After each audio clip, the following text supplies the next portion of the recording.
Good morning. Hi, Sue. She said lying. Kathy and I are recording this before it gets distributed, and we tried earlier today, and we were experiencing technical difficulties. It That was was quite the adventure. indeed it was. Thank you so much for your patience, Kathy, and No thank you worries. everyone for joining us today. This is Joy Factor. My name is Sue, and my guest is Cathy Carphin. We've had her here before. She is a grief counselor based in Victoria, BC. But she can connect with you anywhere in the world as long as you have a device and a link to her office. I come to you from the unceded traditional and ancestral territories of the Coast Salish people, in particular the Musqueam, Squamish, and Tsleil-Waututh nations. Welcome, everyone, and welcome, Kathy. Thank you. And I'm tuning in from the Lekwungen speaking people's unceded territories here in Victoria. Great, thank you. So today we're going to be talking about fatigue Hmm. and what people don't tell you about it and how it actually is a part of the grieving process. Yeah. Well, So, I am the poster child, I think, for experience fatigue. It is a normal and expected part of the grieving process. It just is. And as I think I've said before, we think of grieving in terms of losing a person that we love, but we can also grieve any kind of experience that we perceive as traumatic, as impacting our well-being, our safety, our security, all those very core needs that human beings have. And really the source of fatigue is really what happens in our brain mhm. when we are experiencing kind of an earth-shaking event, whatever that event is. Our brain needs to adapt, right? So we are Mhm. used to circumstances in a particular way, life in a certain way. And that's what our brain is used to. That's what we're used to. And then all of a sudden, when that changes, our brain like does a step back and like, what, what has happened here? Mhm. So, and it's a physiological change in the brain. So the explanation is that when we're very attached to something or somebody, we've had oxytocin is the brain chemical that creates that bonding experience. And the longer that bond exists, the more shocking it is when the bond is broken. It's like having a part of your body removed.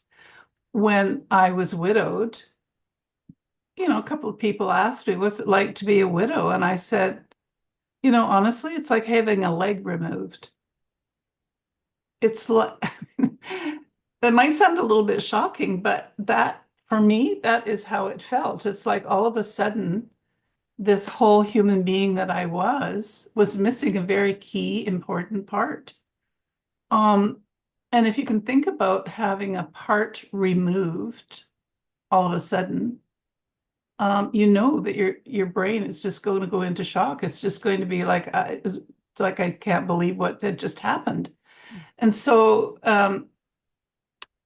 any kind of experience like that is perceived by the brain as a threat to our well-being, our safety, right?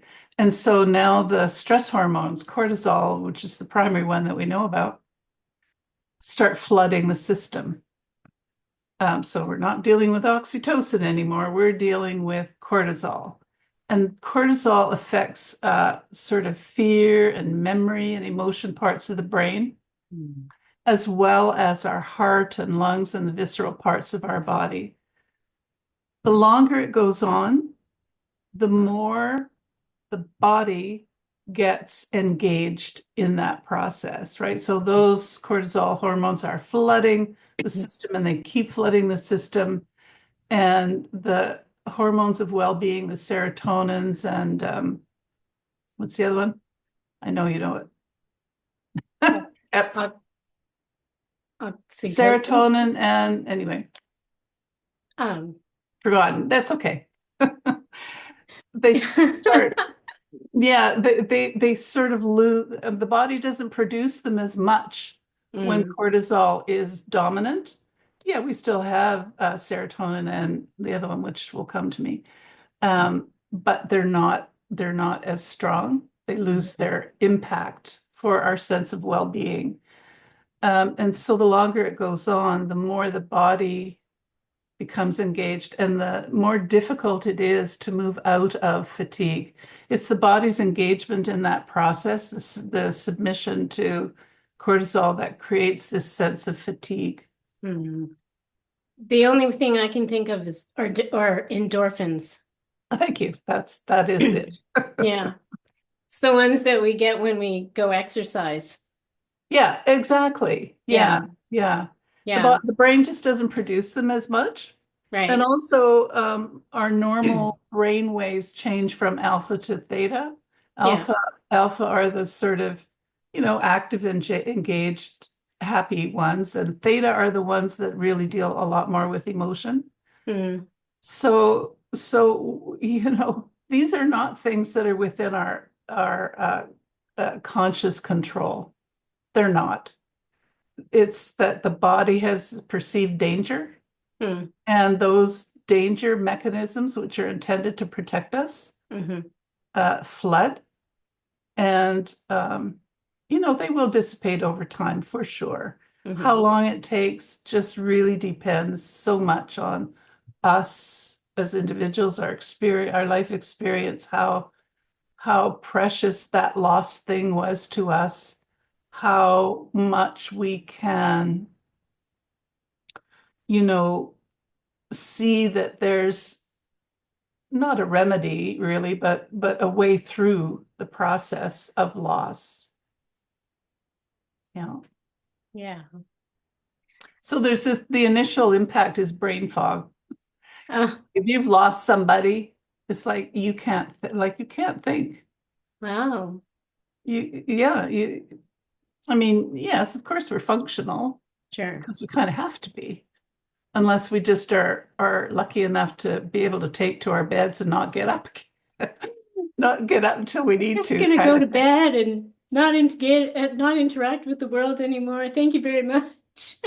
Yeah, and it certainly feels like that's what you want to do, but not Hmm. very many of us get that luxury, to be No. honest. We usually have other people and to care for and commitments to meet and so forth. So we struggle through that process, but that Right. is what brain fog is. It's the brain trying to make sense of what was and Mm, what is. And that, it's a difference between those two perceptions right. that makes the brain struggle. And the longer that happens, the more it becomes a physical manifestation. Mm. So we can talk about that too, if you like. Have you had experience of this sort of fatigue thing? I No? have actually. I lost my job a long time ago, Mm-hmm. and Yeah. then it took me a long time. Like I actually ended up having to move to Mm. find another one, Yeah. because the economy here was so bad. Mm. And, it really does impact your ability. And especially after I lost my job after completing a master's degree, which I thought was gonna like be my golden ticket, right? Shocker. Welcome to Yeah. being Gen X. Hi, there are no jobs for you. All Yeah. the baby boomers have them right now. Thanks. Yeah. Oh, sorry. Well, whatever. We just make our own jobs. Y'all can go have a nice day. That's the wonder of the internet, isn't it? Like, Yeah. so. So I do know that. And then of course there have been times when I've lost a relationship and Mhm. and that kind of puts you into a different kind of funk. Yeah. But I do know that one of the strategies that I have when I'm doing that, in particular, back when I was running, is I trained for a half marathon Hmm. and I became a pace group leader. So now I was accountable to a group. So that accountability plus getting up every Sunday morning to get out and do the runs was really Mhm. important. And we were running like 3 times a week. So we'd meet Sunday mornings, Wednesday, and Thursdays. Mhm. So, and then you had to go do your runs on your own for the Mhm. rest of the training. And you're training 5 to 6 times a week to do a half marathon. Did you find your fatigue eased? Like, were you conscious of Oh, that yeah. happening? Oh, good.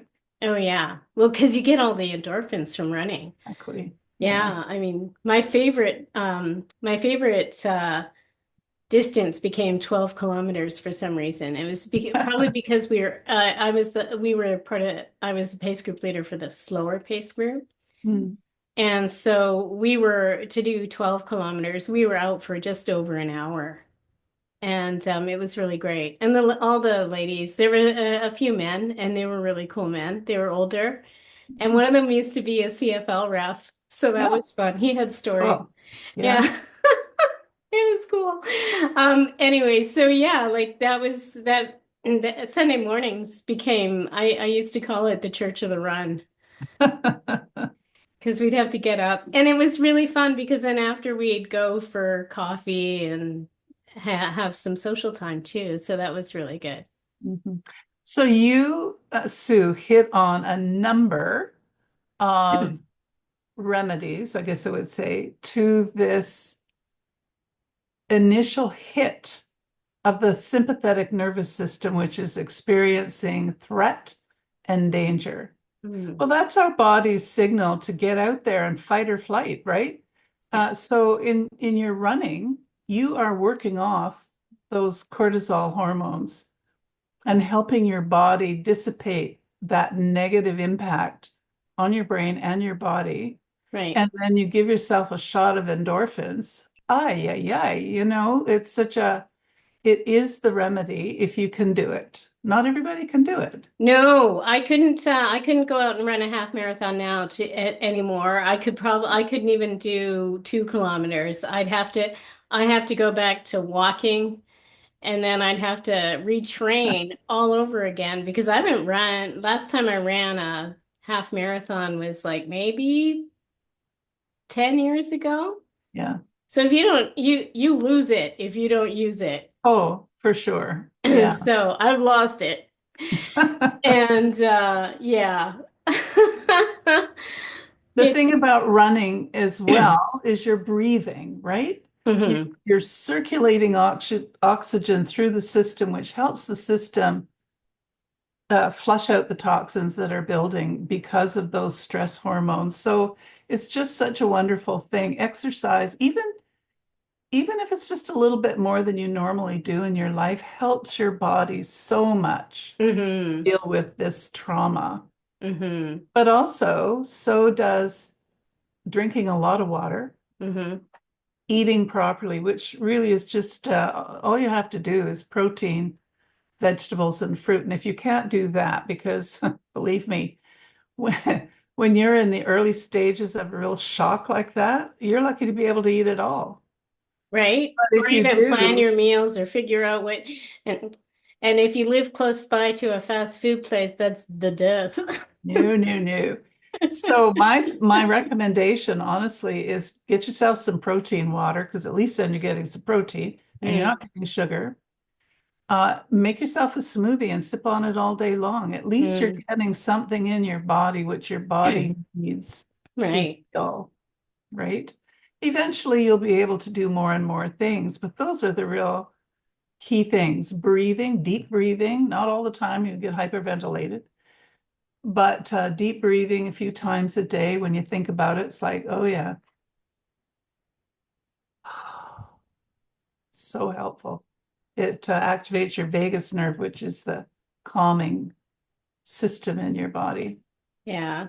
Drinking lots of water flushes the toxins. If you can get out into some green space, fabulous. That Mhm. is so healing. Yeah, so those are the real sort of simple, rough and ready remedies.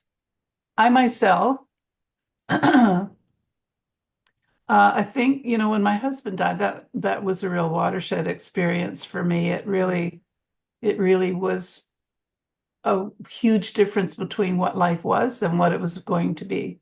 Mm-hmm. But leading up to that, I had built up a lot of stresses in my life, which I didn't really deal with because I didn't really see them that way. I didn't see them as stresses. I didn't see them as emotional impacts at all. They were just things I needed to do, like Mm-hmm. looking after him after his stroke, finding ways to make sure he had a quality of life, dealing with my own cancer and not really knowing what to tell him about that because I didn't know what impact that would have on him. My main Right. concern was his well-being. I was able to deal with the things that I needed to do. And then the isolation of COVID was really hard on me, Mm-hmm. and his death was hard on me. So it, when he died, I certainly experienced brain fog, but it built up. All of that stuff that had been going on in the past built up in me so that right around about the first anniversary of his dying, boom, it all sort of landed on me. And I'm like, what happened?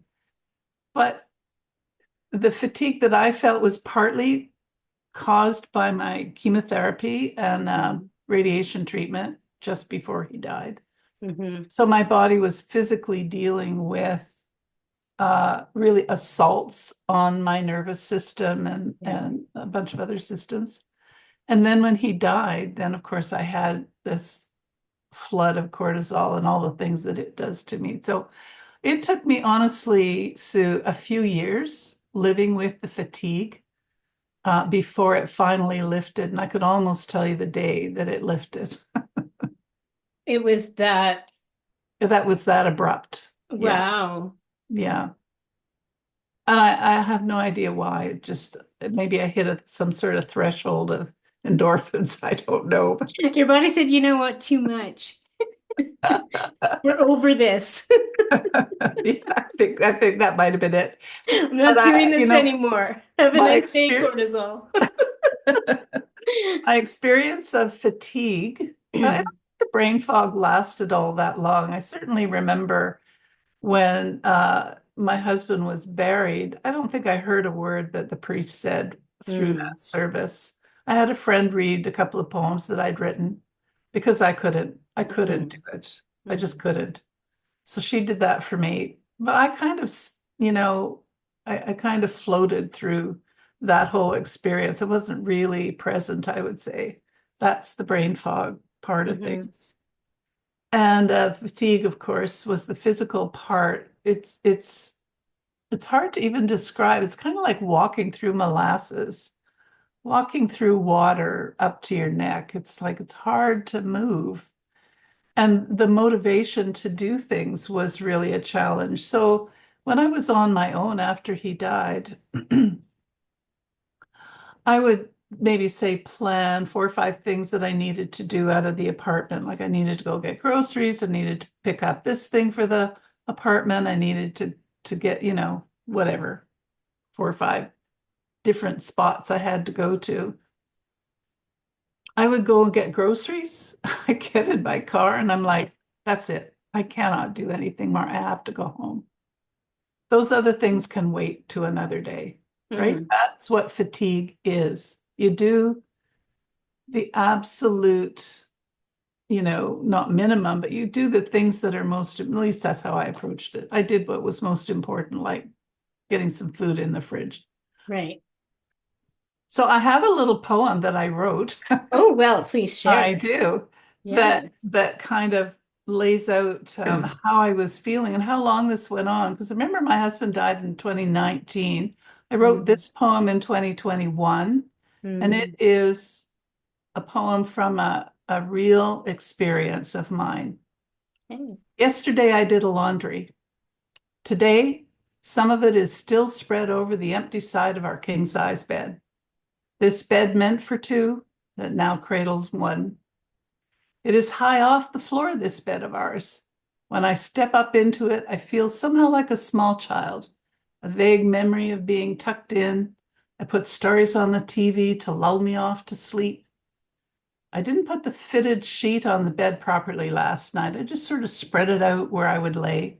I put a case on the pillow for my head, not on your pillow, which I hug. The duvet is kind of bunched up inside its casing and warms the center of the bed. While all night long I struggle with the sheets, flipping them off and on. I'm glad the duvet has found its own spot, remaining undisturbed. I wondered when I arose, why haven't I put the laundry away? Why haven't I made the bed? But who's here to care whether or not I follow convention? Good housekeeping isn't stopping by. This bed has become my nest, a place where I can snuggle in, not be concerned about rules, a place to be comforted. That's lovely. Yeah. It would sometimes take me 2 or 3 days to get the laundry done and put away. Yeah. I know that actually. I think honestly, Sue, my biggest message to people is this too will pass. Mm, It feels, when you're in it, it feels like it's never going to change, right. but it does. The body has its own wisdom. Hmm. It will pull out of it, especially if you give it some time and give yourself some time. Don't Mm, judge the situation.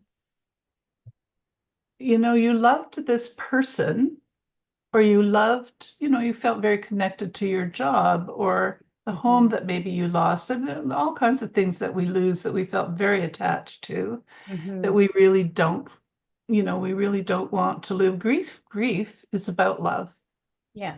It's about having an attachment to something that means so much to us that it hurts to lose it. Hmm. But it's going to pass because the brain and the body has its own wisdom and it will adjust. Yeah. And we will realize there's life outside of this time, this moment in time. Right. All right. Uh, so do you have any kind of final thoughts on fatigue, Kathy, that you want to share? Yeah, I think I've probably said what I need to say. It will pass. It really will. You just need to give yourself the grace to Mm, get through the experience and know that it's not, it doesn't feel good at the time, but it's mm, not going to last forever. It does have an impact. We talk a lot about burnout for care workers, social workers, home care people, people who are busy trying to help those who don't have maybe the same resources that we do. That mhm. is a burnout situation, and we really do need to look after ourselves um, if we're in those kinds of situations. To be sure. Breathe, drink water, meet buddies, get out for a walk. That's right. Exercise, Yeah, whatever that looks like to you. that's right. All right. Well, Kathy, thank you so much for being my guest again today, and thank you for sharing your beautiful poetry. I truly and greatly appreciate it. Thank We you. will see you in May, Yes. where we will be talking about, let me check my little cheat sheet because I have one. Let's see. Things they don't tell you about getting older. Oh, goody. That one's going to be fun. That's a good one. All right. Well, once again, thank you, Kathy, and I will see you in a couple of weeks.